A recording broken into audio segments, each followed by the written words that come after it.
सद्गुरुनाथ महाराज की जय। श्री गुरुगीता हा गुरुभक्ती योगाचा मंत्रराज आहे।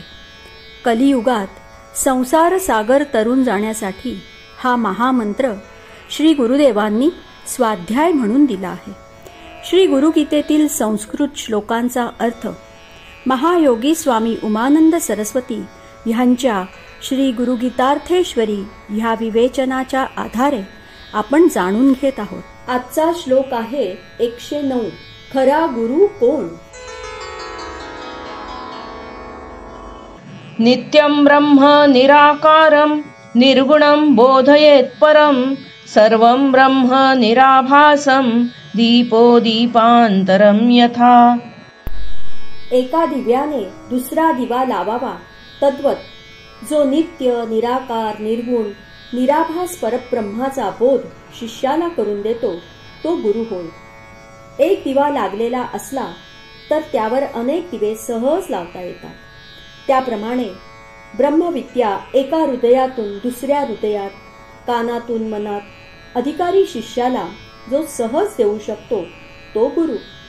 स्वतः गुरु स्वयंप्रकाशित सर्वव्यापी नित्य गुरुत्व प्राप्त झालेला साक्षात परब्रह्मच असतो।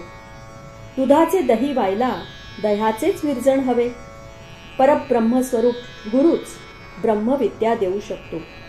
स्वानुभवाचे बोलच परिणामकारक ठरतात, दुसऱ्याच्या अंतःकरणाला जाऊन भिडतात, श्रवण घडवितात। ब्रह्मज्ञान शाब्दिक पांडित्याने देता येत नाही, परतत्वाचा स्पर्श त्या शब्दांना व्हावा लागतो। परावाणीतच हुचकळून ते यावे लागतात। जे अनित्य न असते होणारे न टिकणारे ते टाकाऊ, टिकाऊ नाही। ब्रह्म शाश्वत अक्षय टिकाऊ नित्याचे कधी न असे नाहीसे होत नाही, सदैव असतेच असते। सर्वव्यापी असल्याने ब्रह्माला आकार नाही, आकृती नाही, मर्यादा नाही, ते सर्वत्रच असते। सत्व रज तम गुण व त्यांचे विकार ब्रह्मात नाहीत। या गुणांचा अंमल तेथे चालत नाही।